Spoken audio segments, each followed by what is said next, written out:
الحمد للہ وکفا وسلام علی عبادہ الذین اصطفیٰ اما بعد۔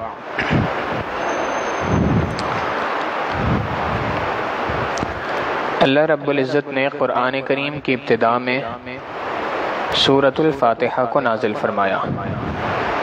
سورہ فاتحہ یہ پورے کے پورے قرآن کریم کا خلاصہ اور پورے قرآن کریم کا نچوڑ ہے۔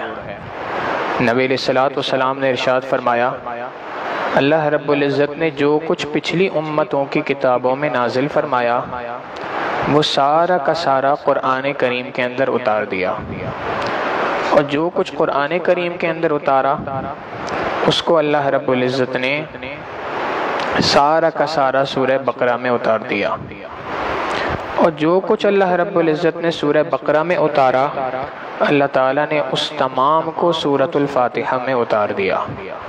گویا سورۃ الفاتحہ پورے کے پورے قرآن کریم کا خلاصہ ہے، پورے قرآن کریم کا نچوڑ ہے۔ اس کے اندر ہم نے اللہ رب العزت سے دعا کی تھی کہ اے اللہ سیدھا راستہ ہمیں دکھلا دیجئے، اور اس سیدھے راستے کے جواب میں اللہ تعالیٰ نے ہمیں 3 طرح کے لوگوں کا ذکر فرمایا۔ ایک تو وہ تھے کہ جو ہدایت یافتہ لوگ ہیں، الذین انعمت علیہم، جو ان لوگوں کے راستے پر چلے جن پر اللہ رب العزت کا انعام ہوا۔ دوسرے وہ افراد کہ جو اس راستے کے اوپر چلے کہ جس پر اللہ کا غضب نازل ہوتا ہے، اور تیسرے افراد وہ کہ جو اس راستے کے اوپر چلے جو گمراہی کا راستہ ہے۔ منافقین اور مشرکین یہ 2 قسم کے ٹولے تھے۔ مفسرین نے لکھا کہ اللہ رب العزت نے جو مغضوب کا ذکر کیا کہ جن پر اللہ کا غضب نازل ہوا، اس سے مراد وہ افراد ہیں جو منافقین کہلاتے ہیں۔ زبان سے تو اقرار کرتے ہیں کہ ہم اللہ پر ایمان لائے، مگر دل کے اندر ایمان موجود نہیں ہے، بلکہ دل سے وہ کفر والے لوگوں کے ساتھ، کافروں کے ساتھ مناسبت رکھتے ہیں، انہی کے ساتھ تعلقات رکھتے ہیں۔ لہٰذا جب کبھی بھی وہ ایمان والوں کے ساتھ آتے تھے تو کہتے تھے قالوا آمنا، ہم اللہ پر ایمان لائے۔ جب یہاں سے واپس جاتے تھے تو واپس جا کر یہ بات کہا کرتے تھے، اپنے لوگوں کے ساتھ جب ملتے تھے وَإِذَا خَلَوْا إِلَىٰ شَيَاطِينِهِمْ، جب اپنے ساتھیوں کے ساتھ، مشرکین کے ساتھ ملتے تھے تو کہا کرتے تھے قَالُوا إِنَّا مَعَكُمْ إِنَّمَا نَحْنُ مُسْتَهْزِئُونَ، ہم تو حقیقتاً آپ کے ساتھ ہیں، ہم تو ان کے ساتھ ہنسی مذاق کر رہے تھے۔ گویا ان کی یہ عادت تھی کہ جب یہ ایمان والوں کے ساتھ ملتے تھے تو ایمان کا اظہار کرتے تھے، جب مشرکین کے ساتھ، یہودیوں کے ساتھ ملا کرتے تھے تو ان کے سامنے ایمان کی نہیں بلکہ کفر کا اظہار کیا کرتے تھے۔ تو یہ وہ ٹولہ کہلاتا ہے منافقین۔ مغصوب سے مراد یہی منافقین ہیں۔ پھر تیسرا ٹولہ اللہ رب العزت نے ذکر کیا الضالین، یہ وہ لوگ ہیں جو گمراہ ہیں۔ گمراہ کا معنی یہ ہے کہ یہ وہ افراد ہیں کہ جنہوں نے ہدایت کو اس سرے سے ایک طرف رکھ دیا، ہدایت کے اوپر عمل نہیں کر رہے۔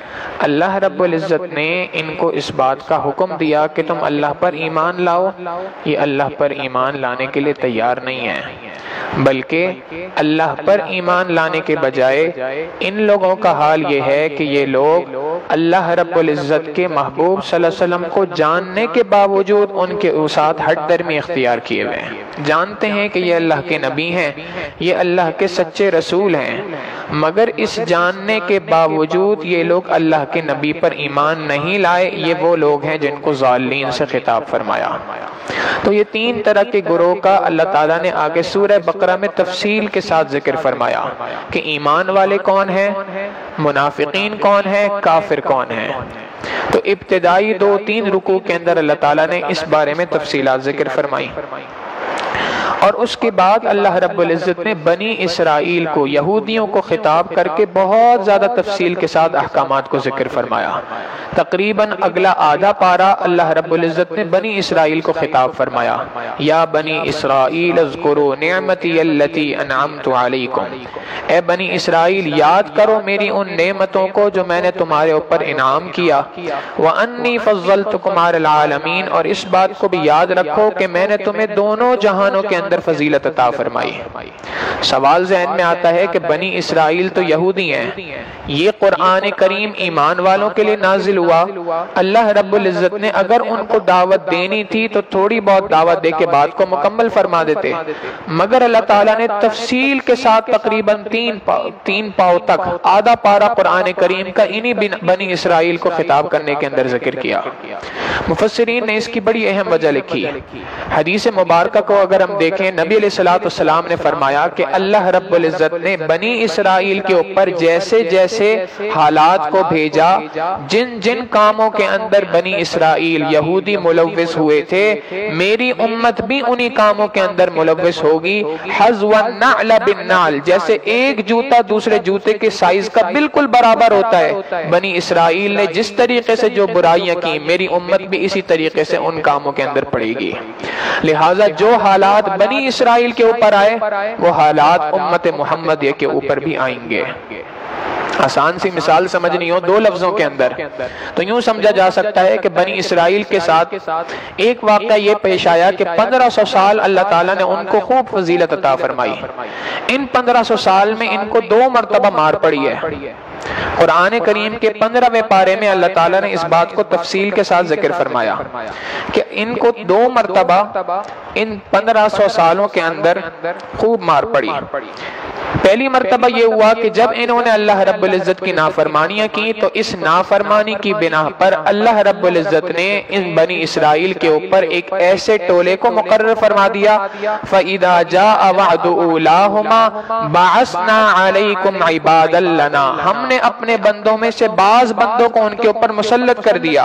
وہ کیسے تھے؟ اولی بأس شدید، بہت زیادہ سخت، فجاسو خلال الدیار، بہت زیادہ سخت جنگجو تھے جو دیواروں کو کود کر اندر آ گئے، ان کی خوب پٹائی ہوئی۔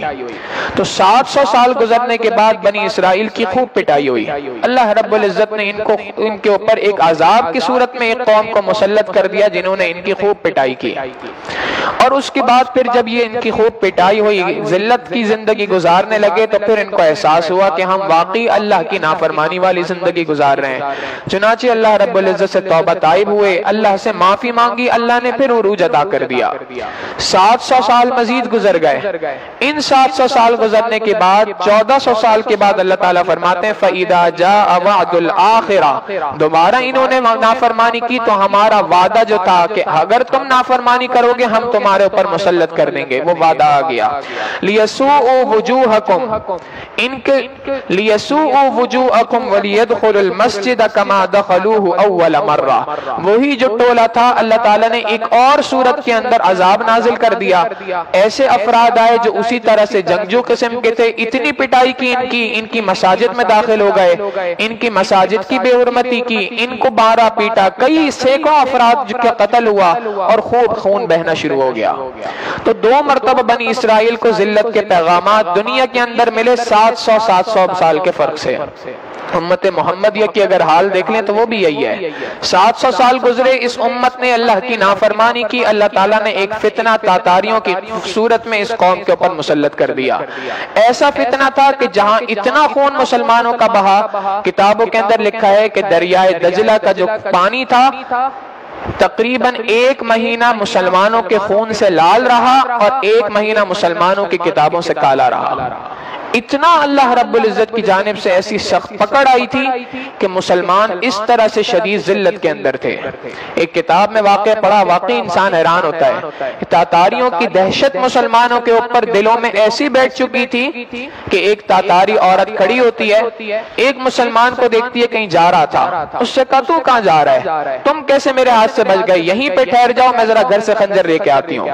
اس مسلمان کی اتنی ہمت نہیں ہو سکی کہ وہ وہاں سے ہل سکے۔ وہ عورت اپنے گھر گئی، خنجر لے کے آئی اور اس نے اس مسلمان کو اس سے قتل کر دیا۔ تو ایسی دہشت کفار کی، ایسی دہشت دشمنوں کی ان مسلمانوں کے اوپر مسلط تھی۔ پھر 700 سال گزر گئے، آج 1400 سال مکمل ہو گئے۔ آج دیکھ لیں پوری دنیا کے اندر مسلمان جتنی پستی کے اندر، جتنی ذلت کے اندر زندگی گزار رہے ہیں، ایسی ذلت، ایسی پستی پورے 1400 سال میں آپ کو کبھی نہیں ملے گی۔ امت کی زب و حالی کا بہت عجیب داستان ہے، جہاں کہیں دیکھ لیں امت کا حال بہت زیادہ برا ہے۔